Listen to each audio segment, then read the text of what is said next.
Last year, really good year, really noteworthy year. And now, I was just talking to you before we pressed record about the added attention and all the added foot traffic through here. And so you just started spring ball.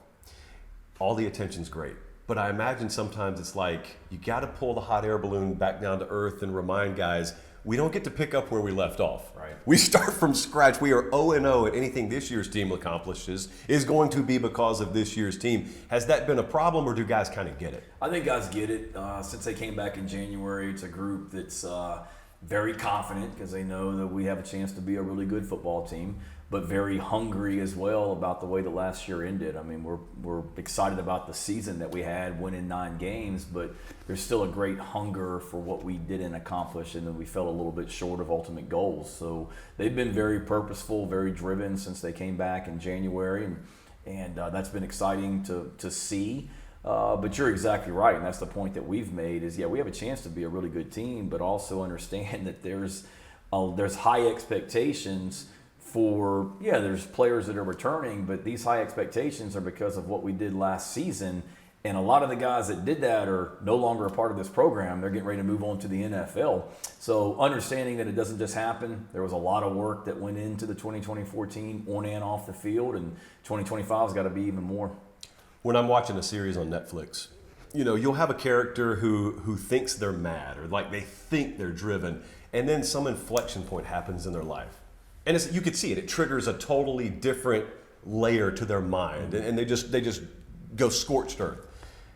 Last year, you guys had like a moment where that happened. I can't remember if it's the Oklahoma game or something like that, but I remember you kind of saying, hey, after that, or it may have been the Bama game, whatever it was. But he said after that, it just kind of clicked for us. Like, we're done with this. We're done with almost. We're done with close. And you kind of went on a rampage the rest of the year. But that was from the outside. I saw that from the outside. What was that sort of inflection point moment like leading the program? Yeah, no, it's a great point. It's, you come into the season, we had high expectations. Nobody outside this building thought we were going to be worth a crap. So if you remember, week 2, we go up to Kentucky and win that game in impressive fashion, and all of a sudden the narrative about this program changes. So that was a really good moment for our team in regards to the 2024 team because we had just come off a season opener where we struggled to beat Old Dominion in game 1, and there wasn't a lot of positivity. And then a week later, College Game Day is here for the LSU game, and you're here for LSU, and it's completely different. We lose that game, but we had a chance to win it, and it was a heartbreaker. Beat Akron, and then we got beat pretty good by Ole Miss. And all of those losses were disappointing, don't get me wrong.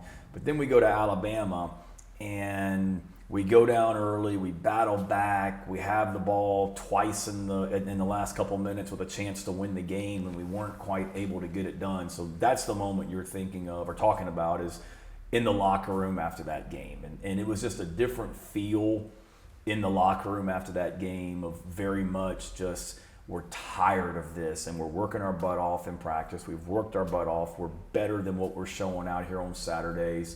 Enough's enough type thing. And the very next week, I don't know what happened, but we went out to Oklahoma and jumped on them early and had a great win that day, and didn't lose again the rest of the season until the bowl game. So I think it was just very much a team that had a lot of leadership, a lot of veteran guys, knew we were performing better. And don't get me wrong, we had a 2-point loss and a 3-point loss that we're talking about in the first 6 weeks of the season, or first 5 weeks of the season, whatever it was. And just enough's enough. We're tired of this feeling, and we're not going to feel this way anymore. And that was certainly a powerful moment in that locker room. Because as a coach, I should say struggle, but you always worry and think about what you're going to say in that post-game locker room, win or lose, particularly after a heartbreaking loss in Tuscaloosa like we just had, when we had a chance to win the game at the end and everybody's looking at you. But that was the first time that I walked in that locker room and there was rage, anger, whatever, about the loss. Not that we didn't feel that way about Ole Miss and LSU, don't get me wrong, but it was just a different feeling that day in Tuscaloosa. So you go back to the LSU game. I was here for the LSU game, and I remember just the feel of the way that thing played out, and the call here or there could have changed the entire outcome. So, like, I could sit there on camera after the game. I could go home to Nashville and talk about the game the next day, and I could say, I really think officiating cost South Carolina a game. You may feel that same way internally as well, but yet how do you balance the leadership requirement from you when you talk to guys and the message you want to deliver is there are no excuses here. We either win or lose, no excuses, and yet everyone with eyeballs can kind of see, yeah, but some sideways things seem to have happened here. How do you message, and how sometimes, like in the fog of battle, right after the game's over, how do you make sure like that filter inside of you catches all that stuff so that the right thing comes out? Yeah, it's a great question. Certainly that was a game where there was a lot, in that game. And people want to talk to some controversial calls in that game. Fact of the matter is we had way too many penalties in that game to begin with, our own doing. So I'm a huge Mike Tomlin fan, the head coach of the Steelers. And he always talks about don't seek comfort. And I use that all the time with our players. And it's so true. And to me, that was somewhat of a message after that game is guys like everybody's going to pat you on the back and tell you, hey man, it's not y'all's fault, this happened, that happened, you should have won this game. Even now I'm still doing this with them in regards to last year in that game. Guys, don't seek comfort by telling yourself that. It never even should have come down to that. If we just play a little bit more disciplined and execute some of the things that we're supposed to and give LSU credit. I mean, they were down, 17-0 on the road in a hostile environment and came back and won. So, tip your cap to them. But people want to talk about the 2 pick sixes that came back because of a penalty, and people want to talk about an offensive pass interference against us that negated a big play in the passing game in the fourth quarter. But we had a lot of other penalties besides those 3 that we need to clean up. So it was more about let's clean ourselves up and don't let everybody tell you, it's okay because it's not y'all's fault. Y'all lost the game. It is our fault, and I'm the head coach, and that was the message I wanted to certainly convey and also showing them and talking about it. We're that close, guys. All this that we didn't do right, and we still had a chance to win the game at the end, and we couldn't quite get it done. Bowl game was interesting.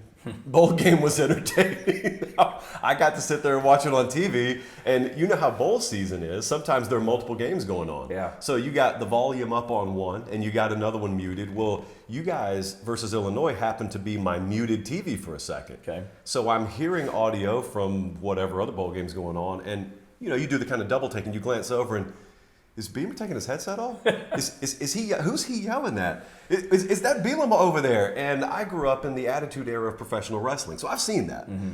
I just don't see it on the football field all the time. I'm not against it. I'm for spice. I'm for flavor. But what was all that like? And it's a bowl game, so it's like a different feel in general. You guys have probably done like festivities with their team. Yeah. You know their team. You know their coaches. For someone on the street, they'd probably harbor resentment, and they'd probably remember that for the next 60 years. In your profession, it's the heat of battle. You see that stuff sometimes. What's that like before, during, and after? Before was great. You're right. I mean, every bowl game's different, but that bowl game is a game. It's the Cheez-It Bowl. It's always a great bowl game to begin with. Yeah, there's a mascot on the field. Yep, exactly. Yeah. So it's one of the better ones. We were honored to play in it. And it was a big deal for both teams because you got 2 9-win teams that had a chance to win 10 games and finish a really good season on a great note as well. So there was a lot of build-up to the game. During the week, everything was great. We had festivities. We had a dinner a couple weeks before we went down to Orlando with, athletic director for school, me, head coaches from both teams, and then during the week as well. And I got a ton of respect for, Coach Bielema, always have. And that was just a situation in the heat of battle that certainly escalated quickly, as they say, and was that old Anchorman? Boy, that escalated quickly, the fight they have. But you didn't even throw a trident. You didn't even throw a spear at anyone. No, so. It wasn't. Yeah, no one died, any of that. But no, I think it was, we obviously, there was a kickoff return where, we did something that was legal at the time that he didn't agree with. And my issue, and he and I have talked since the game too, so I'm not telling you anything that I haven't already told him.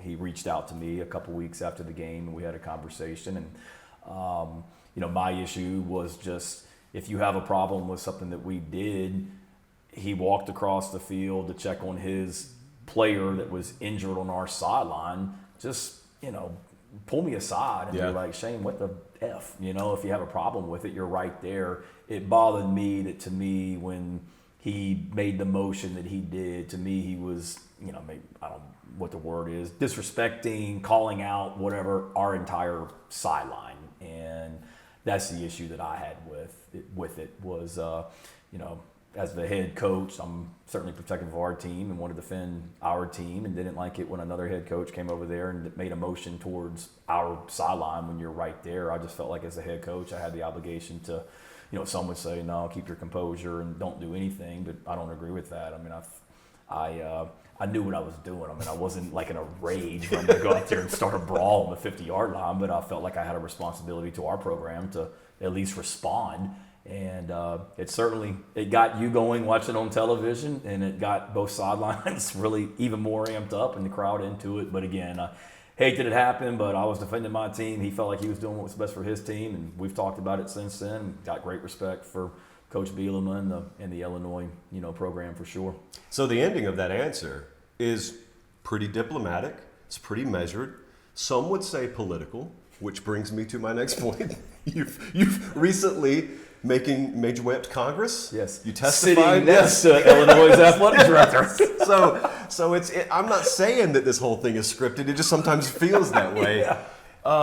You sat there before the committee and you testified, and people want to know, man, like, if this doesn't work out, 2028, yes or no? Have you considered running? 2028 may be a little soon as well, but no, I want to coach for a long time, but I do enjoy. I'm a history buff, and it was really cool being in DC that day and being in the Capitol building and seeing the inside of so much up there as well. It was really neat to be a part of. But I love what I'm doing right now too much. I do enjoy politics and do enjoy keeping up with it though, for sure.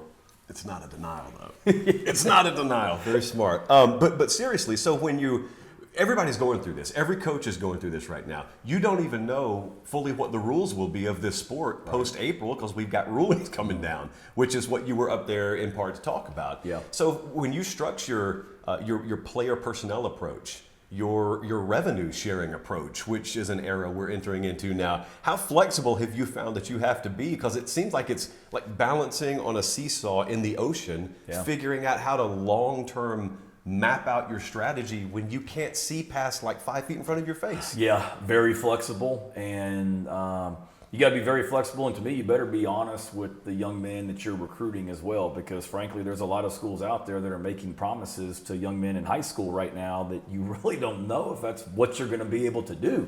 And so we try and be transparent and honest with young men that we're recruiting, and be very flexible in everything that we're doing, because we're working off a model right now, or a plan right now. There's pre-April 7th when this settlement goes through. There's post-April settlement when it immediately happens. And then there's the post that, when everything else will just continue to change and adjust, and we get into this new world, and we're figuring out how to navigate that as well. So it's a lot right now, whether you're talking about transfer portal, revenue sharing, third-party collectives, true NIL, all that as well. So it's a challenge. I mean, I'm no different than any other head coach right now. I mean, we're going through spring practice, but I don't know who our team is really truly going to be until the middle of May when this next portal window closes, and everybody's back here ready to go for the summertime. Everybody watching understands head coaches get very adequately compensated for the challenges you deal with. Mm-hmm. But to me, if I quadrupled your salary, it wouldn't make some of the conversations you have to have any easier. Right. Just hard is hard, easy is easy. So you're dealing with that right now, where you have to tell a guy, hey, we don't know what we don't know. But then also you're dealing with the roster limitations and changes. So you may have to tell a guy who's working his tail off for you, who is a fringe roster guy, we don't have a spot for you anymore. And it's not because we don't want you, it's because the rules are now dictating that we can't have you. Mm-hmm. So in the litany of difficult conversations right now, what are some of the hardest that you're having to partake in? Yeah, that one, the roster limits, that, just to be frank, sucks. And those are going to be hard conversations. And it's kind of going back to what I said about the other conversations, just trying to be honest and transparent with our players. I purposely didn't add just a bunch of walk-ons to our team in spring practice or coming off of last season just for the heck of it. If we brought somebody into our program as a walk-on or a scholarship guy, it's because we truly believe that he can help us on the field, because I think we finished last season with 118 players is what was on our active roster when we played Clemson last year, and we're going to have to be down to 105 before our first game against Virginia Tech this upcoming season.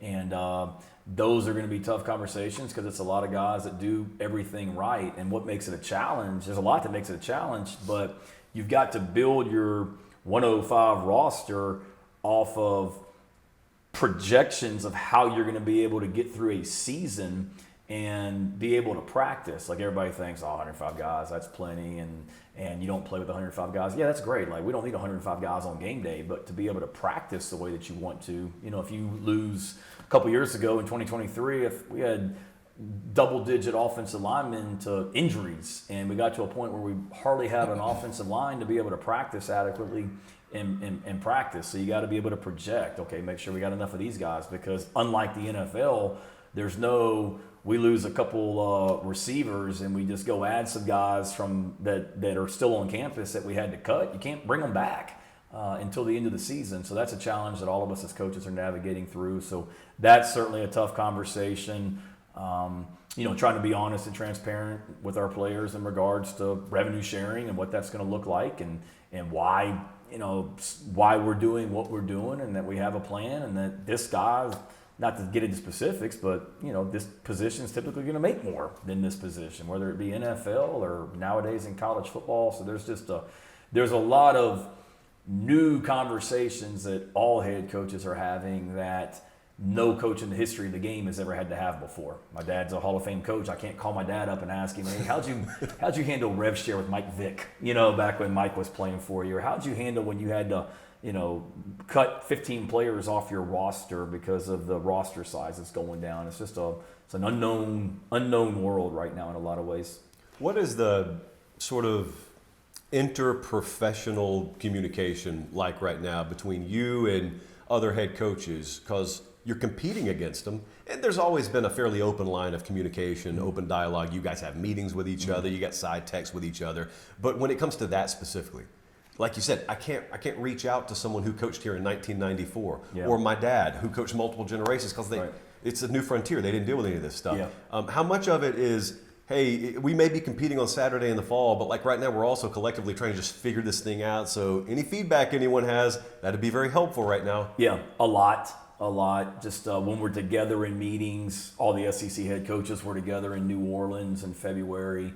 And when you're in those meetings with those 15 other coaches, like I am, we're all competitive and we're all trying to beat each other in recruiting and on the field. But there's a great camaraderie, togetherness, closeness, because we're all trying to figure this out. We're all trying to make this game better that we love, that we got into because we love, and want to continue to help our student athletes and help college football continue to grow and be the great entity that it is as well. And then certainly, everybody has different guys that they have closer relationships with. So certainly for me, it's picking up the phone and calling whoever it might be, a coach, whether it be in the SEC or in another conference or somewhere else across the country, and just being able to pick his brain on how are you going to handle this and what's your thinking about this. So I do believe with all the new things that are happening in college football, I think that's probably happened a little bit more, where I've had coaches reach out to me, just, hey, what are you doing about this? And how did you do this? And I saw y'all just went through this. What was your thinking when you made that decision?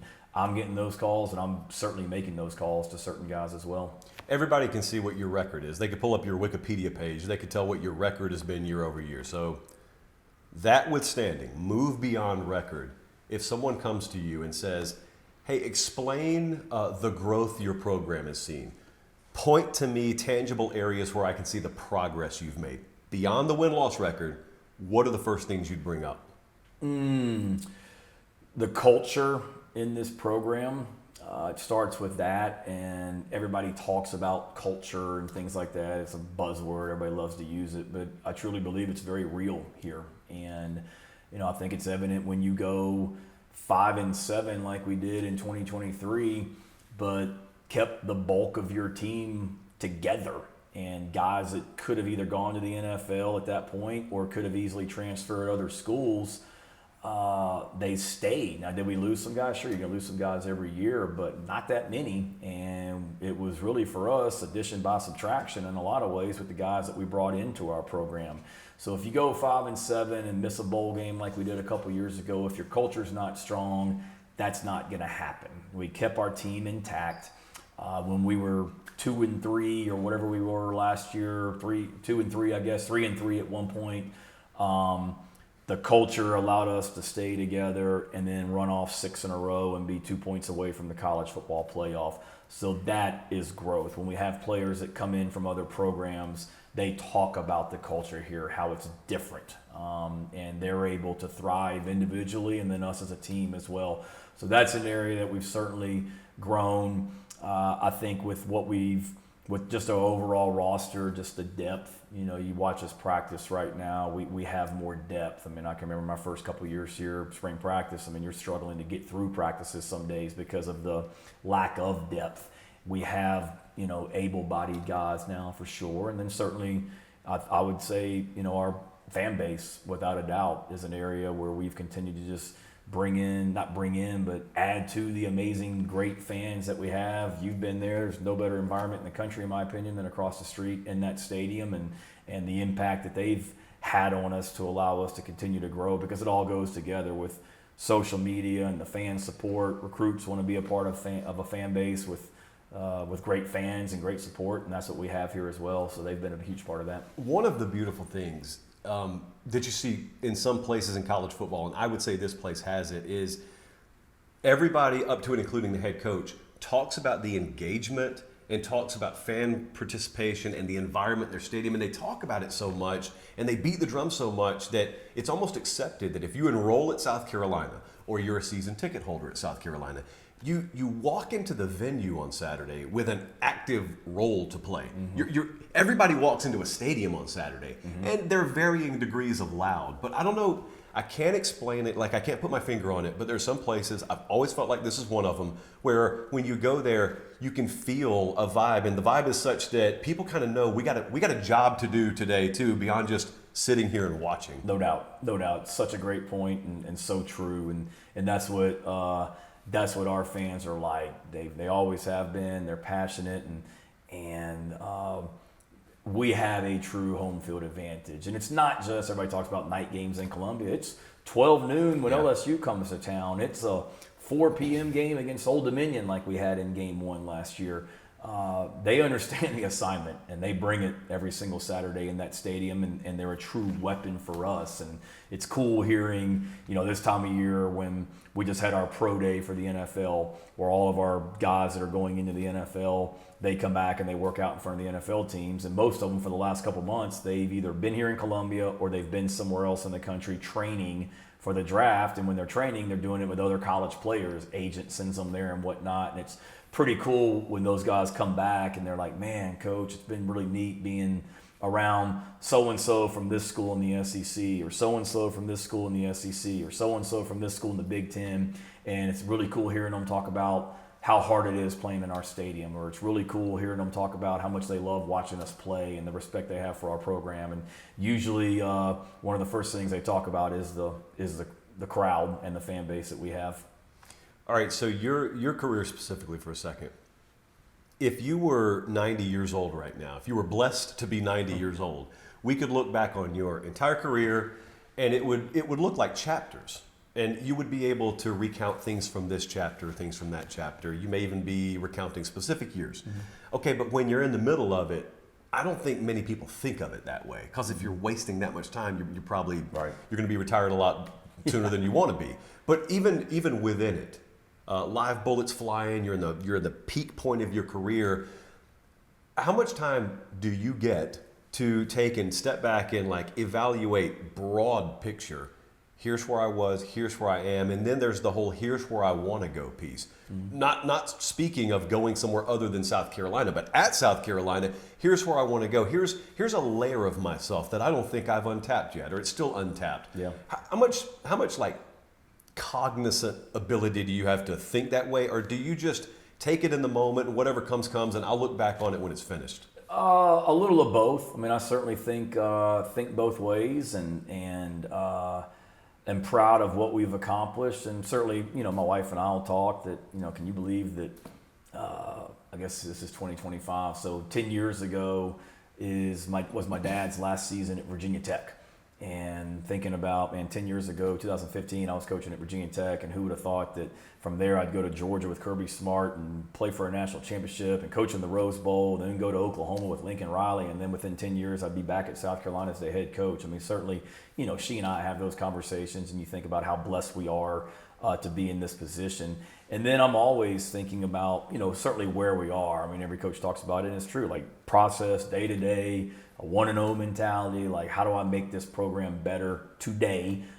Me as well, how do I get better as a coach today? You're always growing, and certainly I'm thinking about that also in regards to getting this program ultimately where we want it to go, and how much more we can take, or how much farther we can take this thing. And that's one kind of the mantra of our team right now is farther. Like, let's take this thing farther in 25 than what we did in 2024 on and off the field. So me thinking about, okay, Shane is the head coach, like how do you take yourself as a head coach farther and continue to grow, and where are you lacking, and where do you need to be better? And there's a lot. And then how do we take this program farther as well for us ultimately to be, to win championships and elevate this program to an even higher level than what it is right now. Did you, I'll tell you how I watched last year. I watched last year, and I covered a game every week all the way through the national championship. Mm-hmm. And I remember, I'm on the road with Greg, and we're in a hotel room late December. We're covering like a quarterfinal game or something like that. And I just remember thinking to myself, this season started in late August, early September. Those are when the game started. Practice started well before that. To make it to the finish line, to be in a quarter, semifinal, national title situation, you're going for like half a year, and that's active games being played. I'm sitting there thinking to myself in December, it is such a marathon, above and beyond what it already was, to be able to make it this deep. And like every week is a new, basically a bowl game of you're traveling your entire operation for multiple days, and then if you win, you go home for a couple of days, do that again, then go home for a couple of days, do that again.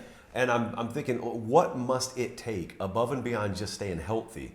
From a mental taxation standpoint, what must it take to finally get to the finish line? And I remember talking to some Ohio State folks, and they won the whole thing. Mm-hmm. And they're like, could not believe how long the season was. Yeah. How much do you guys just have to be aware of that? And then maybe like, what do you adjust to understand if we get where we want to go, this thing's going to last a month and a half longer than it ever did before? Yeah, no, it's one of the other now unknowns, like new things that we're all going through.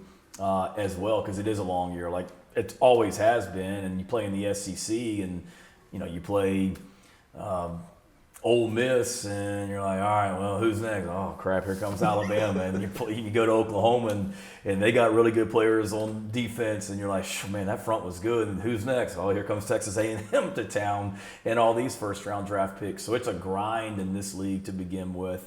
And then it was really, I think we all knew, obviously, it was going to be longer. But like you're saying, when we weren't in the playoff, and when you're sitting there saying, you're looking at these teams and what they're doing, man, Texas just had this home game, and then now they're in the, whatever it was, Peach Bowl. Now they play a great game against Arizona State, and then bam, they're right back in. Now they're in whatever they went to, the Cotton Bowl, I think was next. And it's just like multiple bowl games and multiple trips, and it is a lot. So you've got to be very intentional about how you're structuring everything, starting not just the season, but your spring practice, your summer, your preseason camp, knowing that it's a long year. And there's models you can follow, the FCS teams in some ways that have the playoffs that go into January.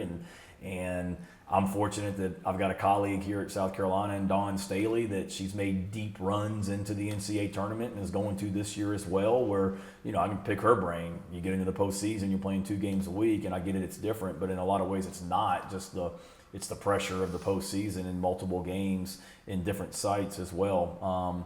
But yeah, after we've been through it now for a year, there's a lot that all of us, whether you were in the playoff or not in the playoff, that I think you can look at those schools that were, and then just even without talking to them, just kind of take a step back and look at the big picture as well. And it's an everyday process during the season as well, like we always have been, where it's a Tuesday practice or a Wednesday practice, and we're getting ready to play whoever, LSU, and meeting with your strength and conditioning staff, and they've got all your player load numbers from the day, and Josh's numbers are really up today, so we need to be smart with him tomorrow, and we need to be thinking short term and long term. I mean, all those things, those areas just continue to grow and have added that much more importance now in today's game.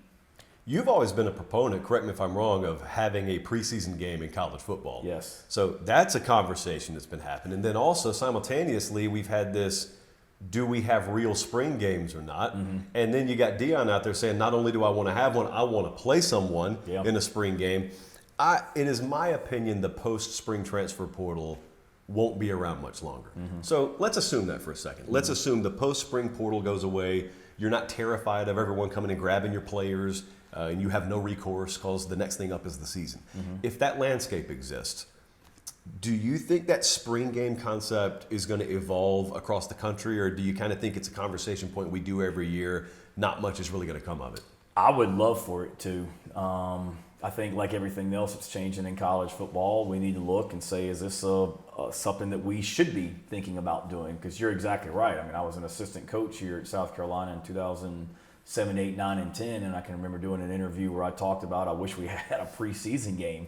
And here I am 15 to 20 years later, and I'm still having the same conversation because we're the only sport at any level that doesn't get one. Yeah, you just find out who you are against Virginia Tech. Yeah, exactly. We go. And it's so, like, I love first games, but first games are just so challenging because there's just so much unknown about your team because you think you're good, but you really have no idea. That's why spring game is so important because we'll have thousands and thousands and thousands of people that'll come to our spring game this year, and our freshmen that just got here, our entire signing class is here right now except for 5 guys. So the spring game's an opportunity for me to let these guys that were in high school last year at this time play in front of the biggest crowd they've ever played in front of in their life in Williams-Brice Stadium, to at least try and expose them a little bit to what that's going to be like. So the first time they play a game, it's not in Atlanta on national television against Virginia Tech in front of 70,000 people or whatever it might be. So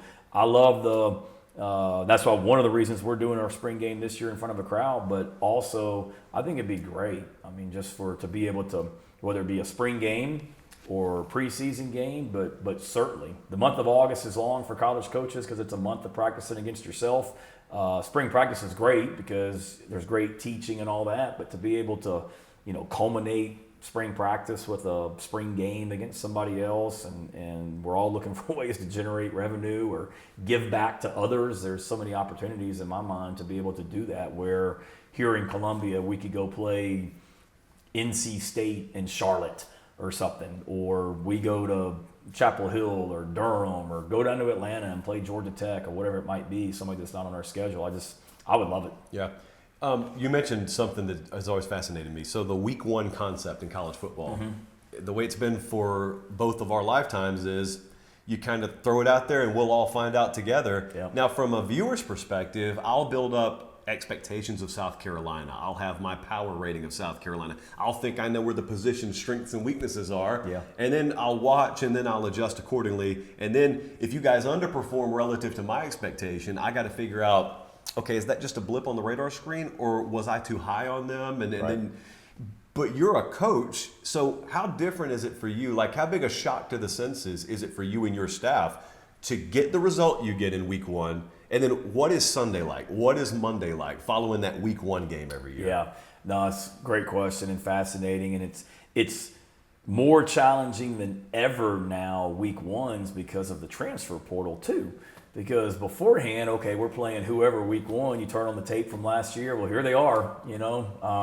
Here's the personnel, and here's their team. Now, this guy graduated. This guy graduated. This guy graduated. But this guy right here that played for him, he was their backup right tackle last year. He's going to be the starter this year. Okay, cool.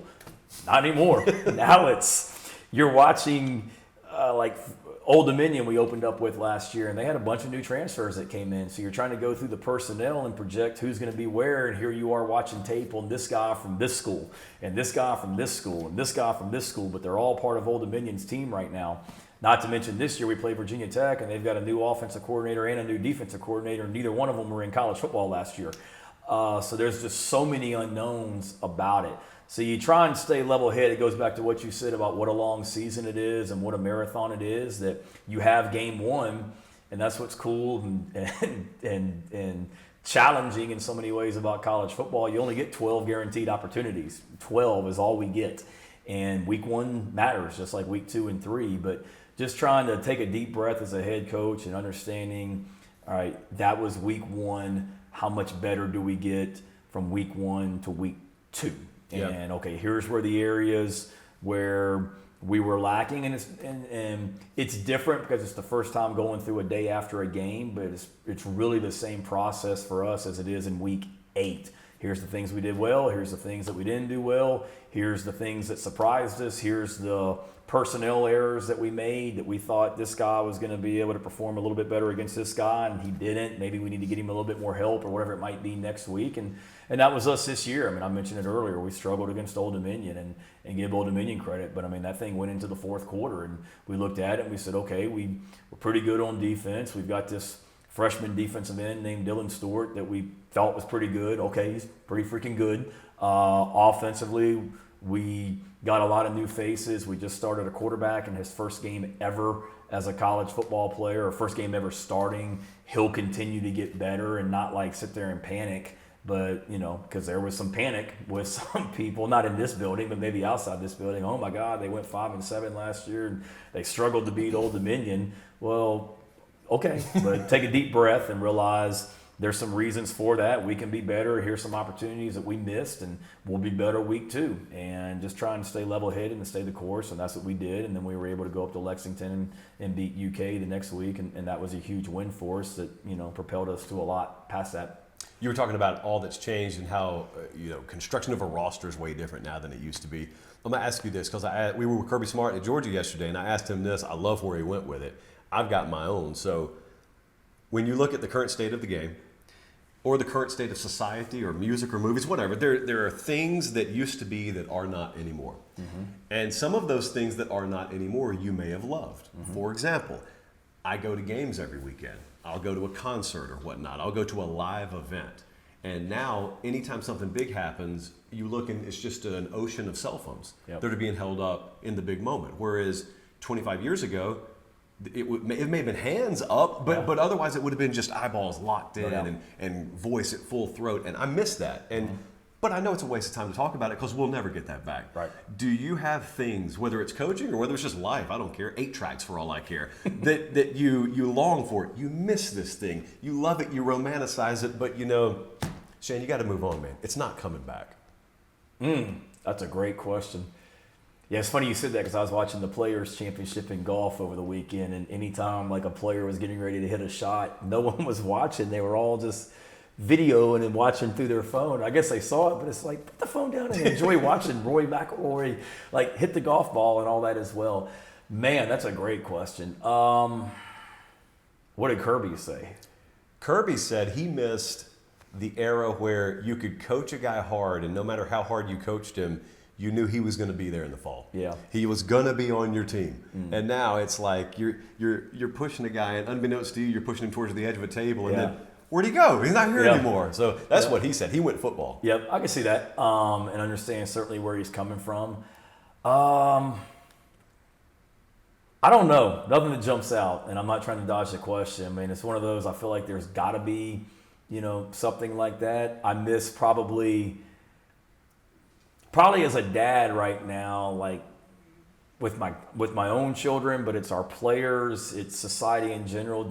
And I'm guilty of it as well. I don't have it on me, but just the reliance on cell phones. And you and I came up in an era where I was in college and I didn't have cell phones. I had answering machines, and we'd go out on a Friday night or a Saturday night in Blacksburg, Virginia, and I'd come back to the apartment that I lived in with my 3 college teammates, and you'd click the answering machine. Oh, so-and-so called me, and so-and-so is here, and so-and-so's at so-and-so's house, and you didn't have cell phones. And there was I survived.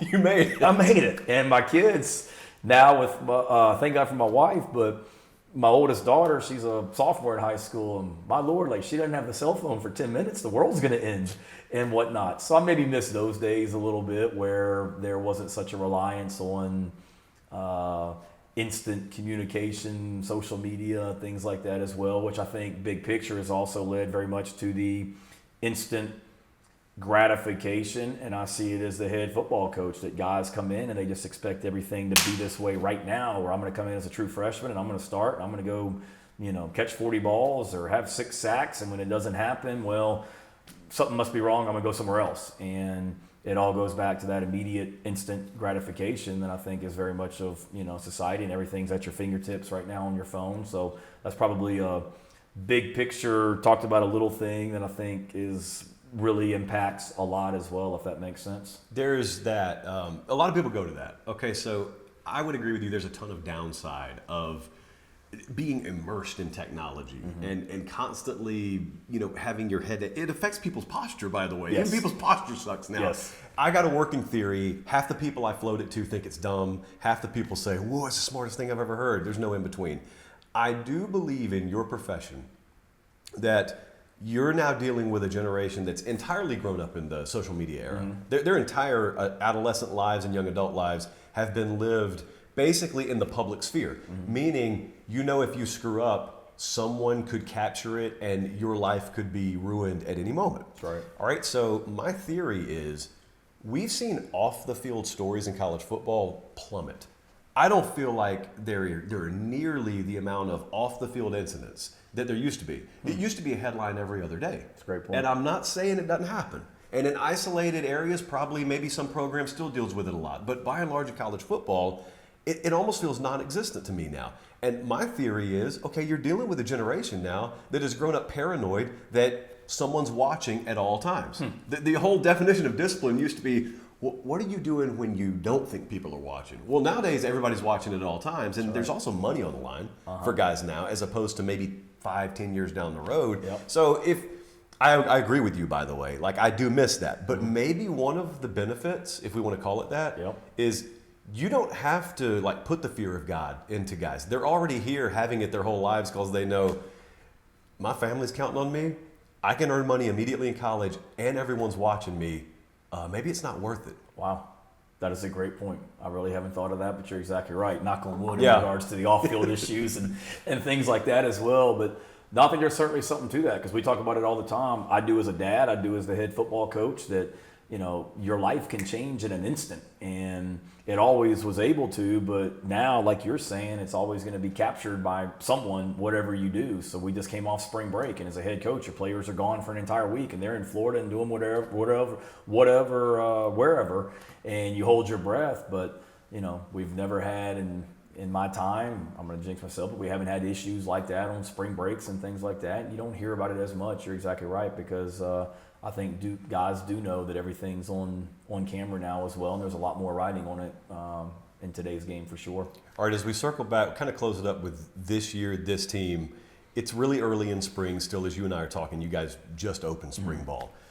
So I'm sure you've got some things you want to focus on. I'm sure in your winter sessions with your coaches and your quality control processes, you guys identify things. Being as specific as you can be, what are some of the areas that we got to hammer on this spring if we're going to be anywhere close to the team people expect us to be? Yeah, leadership for one. I knew we were going to be better in 2024 than people on the outside thought, and it was because of the leadership on this team. We had so many older guys that were coming back in 2024. We just had our first spring practice, and I texted all these guys because this is my 5th year as the head coach at South Carolina. So spring practice number 1 was my 5th day 1 of spring practice, and it was the first practice I've had as the head coach without Kai Kroger, our punter, without Hunter Rogers, our long snapper, without Vershawn Lee, our starting center, without Tonka Hemingway, our defensive tackle, Boogie Huntley, our defensive tackle, Debo Williams at linebacker, Bam Scott at linebacker, O'Donnell Fortune at corner. You're going to have a team this year, though. Yeah. Y'all will have one. When I say that, I'm like, oh my God. But I saw him out at Pro Day the other day, and all those guys have been with me every practice that I've had as a Gamecock. They've been out there. And it's crazy, but that was so much of our leadership last year. And then we brought in guys like Demetrius Knight and Torricelli Simpkins, and we just had great leadership. And there's a lot of leaders that have left this program. So you look at it and you say, all right, we need to be very intentional about it. You can't make it happen, but trying to develop the leadership so it happens throughout the off season as we head into the season. So that's one. One area that we've been really good at, that we've got to continue to be if we're going to be good in 2025, is taking the ball away on defense. Every year that I've been here as the head coach and Clayton White has been here as the defensive coordinator, we've either been first, second, or third in the SEC in taking the ball away. Our defense creating turnovers to give the offense the ball back. We've been really good at that for 4 years in a row. It's been a big part of our success. We've got to be in 2025.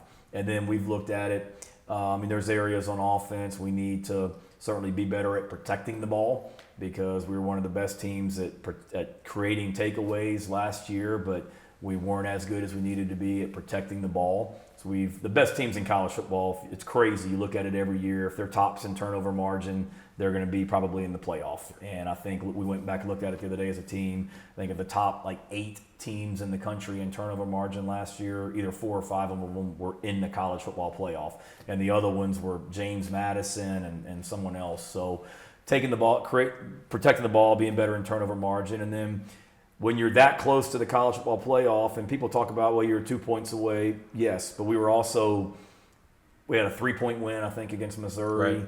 We had a 4-point win against Old Dominion. We had some close wins too, and it's a small margin for error, so everything matters. And one area that we've looked at is just scoring touchdowns in the red zone. And we had the same number of trips to the red zone last year as Alabama did, but they scored, I think, 9 more touchdowns than we did in the red zone. Well, that's a lot of points that we left out there on the field because we didn't, finish drives in the red zone, and those drives could be the difference in those 2 points, us getting into the playoff or not. So there's a lot of areas as a head coach I could go on and on and on, but those are 3 or 4 that really stand out, that for us to do what we want to do in 2025, this is what's got to happen, and just continue to get better and put our head down and not listen. Last year we didn't listen to the outside noise or people telling us that we were going to stink and that I was going to get fired and everything. And this year we don't need to be listening to it when everybody's telling us, how good we are and you got all these guys back and here's what's going to happen. We didn't listen to it last year. We don't need to listen to it this year. Just keep our head down and work.